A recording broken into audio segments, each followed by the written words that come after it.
సత్యానంద స్వరూపాయ బోధైక సుఖకారిణే నమో వేదాంత వేద్యాయ గురవే బుద్ధి సాక్షిణే. ఓం శ్రీ గురుభ్యో నమః. సద్గురుభ్యో నమః. మద్గురుభ్యో నమః. ఏకాదశి పడ్డదా?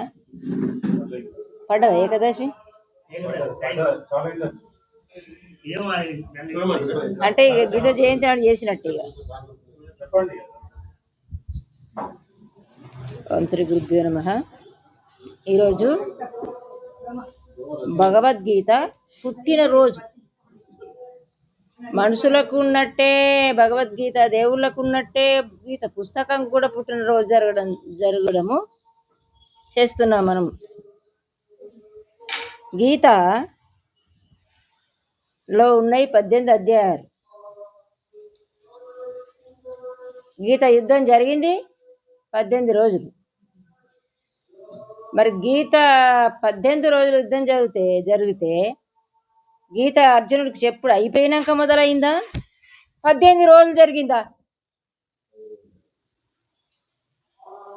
భగవద్గీత అర్జునుడికి కృష్ణుడు ఎప్పుడు 18 రోజులు చెప్పిండా?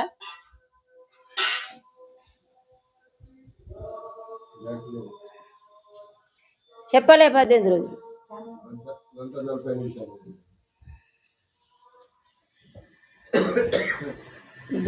గీతను 18 రోజులు చెప్పితే యుద్ధమే మొదలు అయిపోతేనే మొదలైంది కదా.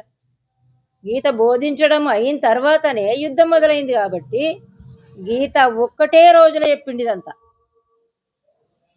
ఒకటే రోజుల కృష్ణ పరమాత్మ అర్జునుడికి చెప్పాడు. ఆ యుద్ధానికి కూడా ముహూర్తం అనేది ఉంటుందన్నమాట. యుద్ధాలు కూడా ముహూర్తం పెట్టుకుంటారు. ఆ ముహూర్తం రోజు ఆ అర్జునుడిని కృష్ణుడికి మాటలు అంతవరకు సరే నడిపిద్దాం.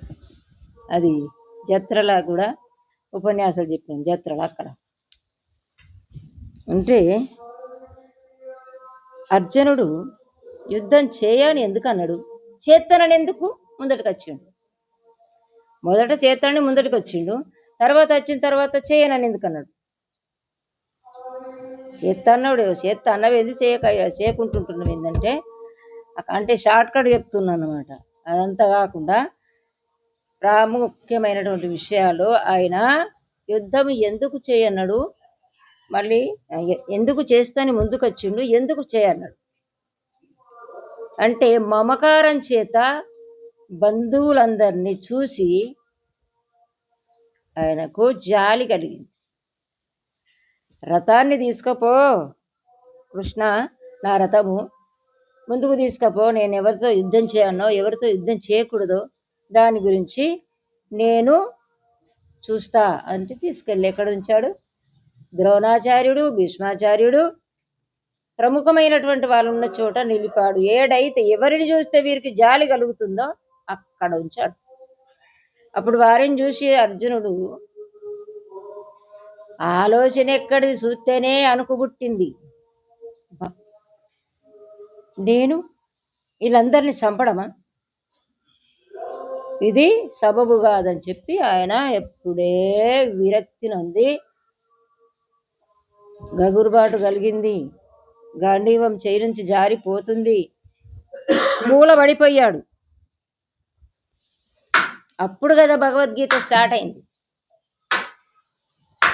అప్పుడు భగవద్గీత అర్జునుడు కూలబడిపోయిన తర్వాత స్టార్ట్ అయింది.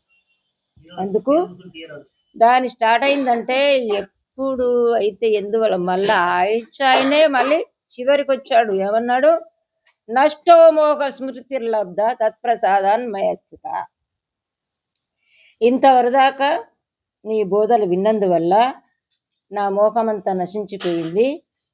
ఇప్పటిదాకా కార్పణ్య దోషో పహత స్వభావం అక్కడ మొదలైంది, కృపణత్వ దోషం వల్ల. అయితే మరి ఇంత పూర్తిగా మీకు అర్థం కానట్టు చెప్తున్నా నేను. మొట్టమొదట అర్జునుడు ఎందుకొరకు యుద్ధం చేయాలనుకున్నాడంటే, వాడు దుర్యోధనుడు వాని చేతిలో రాజ్యాన్ని పెట్టుకొని ముసలి వాళ్ళను అందరినీ చాలా కష్టపెడుతున్నాడు, ప్రముఖమైనటువంటి వాళ్ళను కూడా. అందువల్ల నేను రాజ్యాన్ని గెలుచుకుంటే వాళ్ళందరినీ ప్రేమపూర్వకంగా చూసుకుంటా, అందుకని నేను యుద్ధానికి ముందుకొచ్చిన.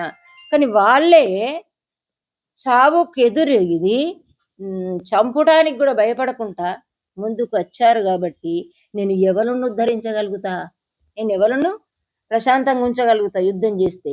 అందుకే బిచ్చమెత్తుకోనైనా బ్రతుకుతా కానీ ఈ రక్తక్కుడు నాకు అద్దన్నాడు కదా.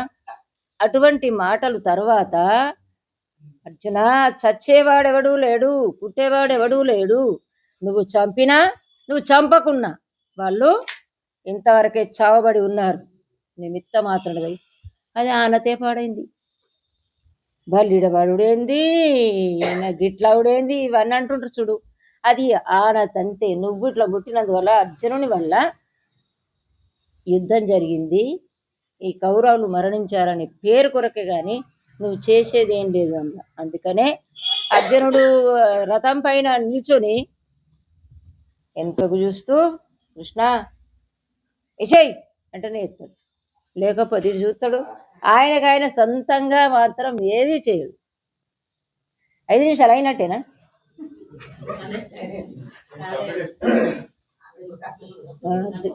కాలేదు, 5 నిమిషాలు కాలేదట, ఎప్పుడో అయింది. కానీ ఆ విధంగా అందువల్ల మరి అంతగానం గొప్ప శక్తి ఎందుకు వచ్చింది ఈ గీతకు?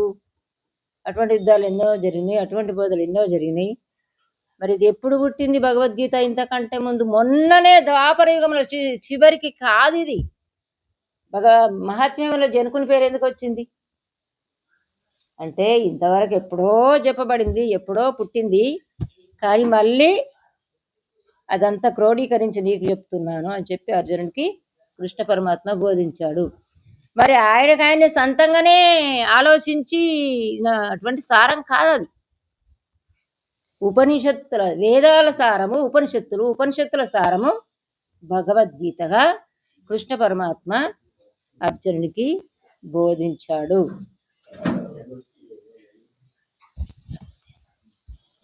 ఆ విధంగా